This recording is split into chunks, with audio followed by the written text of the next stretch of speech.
Greetings, humans. Today on Exploring Limitations, I'm going to show you why I love mixing in the physical realm.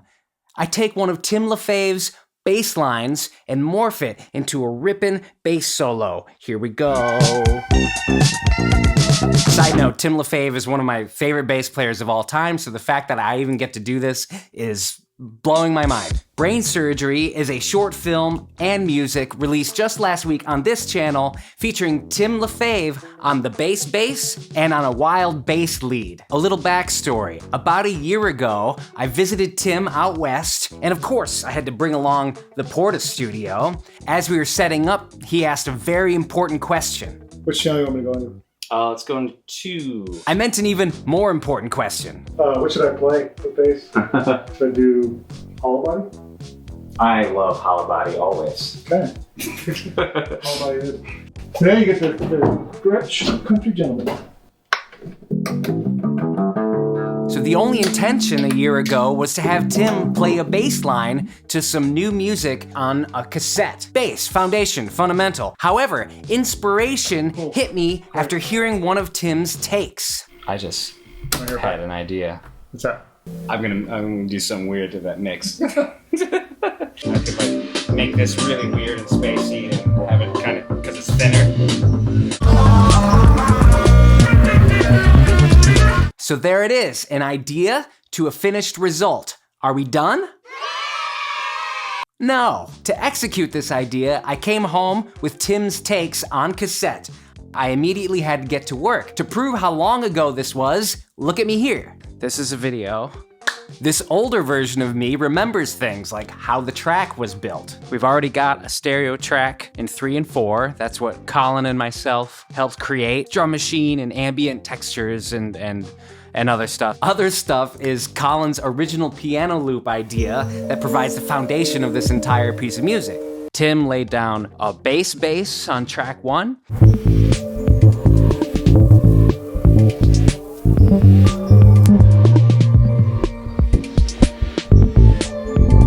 We were going for another bass line, a busy bass line with like a thinner tone. Here on track 2.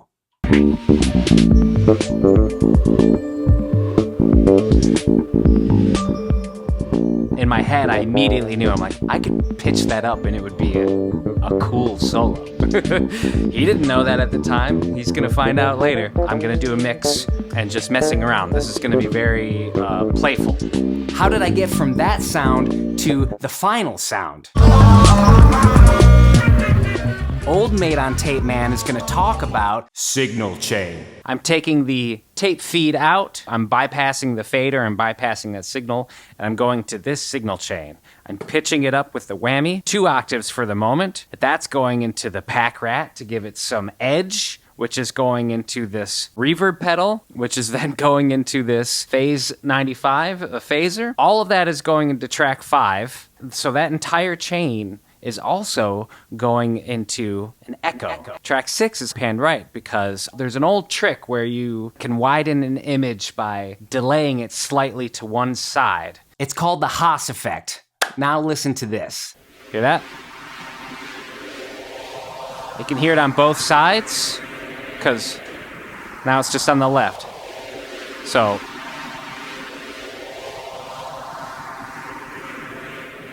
that's fully wide. I think I might bring it in a hair.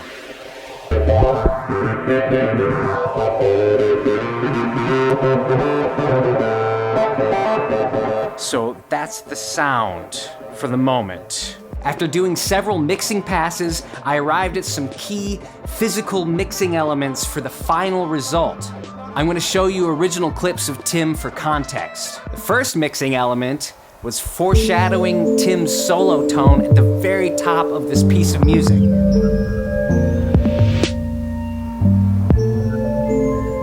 That really high-pitched, spacey thing is Tim's bass.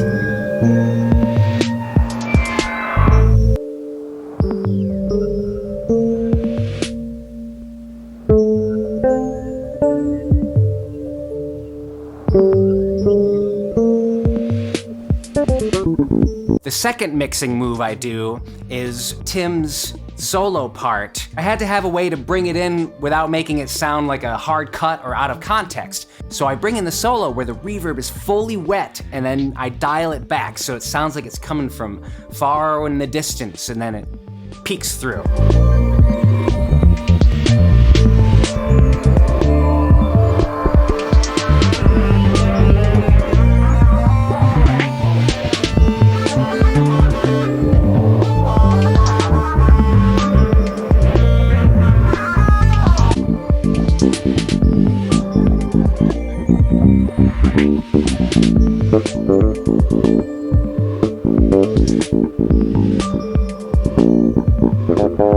The third mixing element is near the end of the solo and the end of the piece. Tim does these long held out notes, and I created movement with the whammy. Listen to the difference between the original take and the mixed take.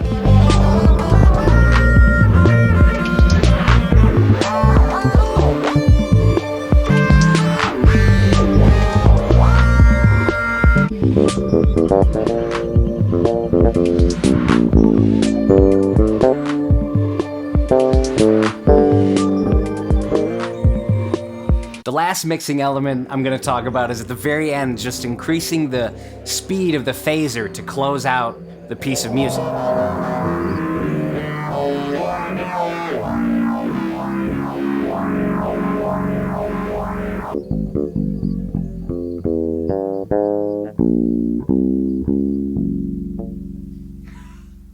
You might be curious about the stereo track that Tim was recording to out west. Unfortunately, that was a lot of spontaneous creativity between myself and my studio partner Colin, and we did not document the process. However, Tim did have a fun question. What's all that? So there's a drum track, you flip the cassette over, and then you feed it a reverb, and so the drums are playing in reverse and triggering a normal reverb, and I recorded that onto another track, and so when you flip it back, it's all this crazy backwards shit. Wow. So hear how the reverbs sound forward now?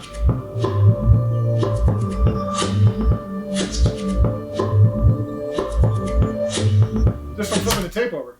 Yep.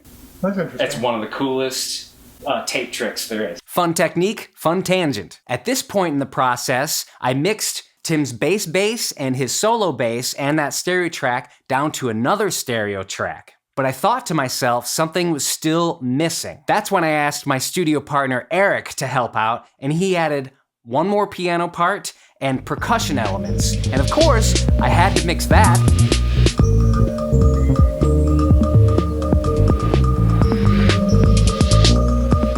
Right now, you're witnessing the final mixdown of this track. One of the reasons I love working with the Porta Studio and mixing in the physical realm is all of these physical moves that you can't save.